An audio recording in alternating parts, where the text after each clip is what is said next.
John Victor ఇంటికి జగన్ పరామర్శకు వెళ్లనున్న నేపథ్యంలో హోంమంత్రి అనిత తీవ్ర విమర్శలు చేశారు. రాజకీయ లబ్ధి కోసం జగన్ కులాలు మతాల మధ్య విద్వేషాలు రాజేస్తున్నారని ఆరోపించారు హోంమంత్రి అనిత.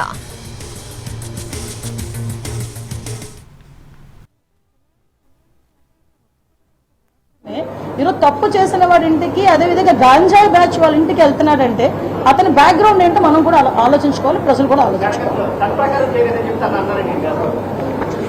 చట్ట ప్రకారం ఏం చేయాలన్నా పోలీసులకే చెల్లుతారు.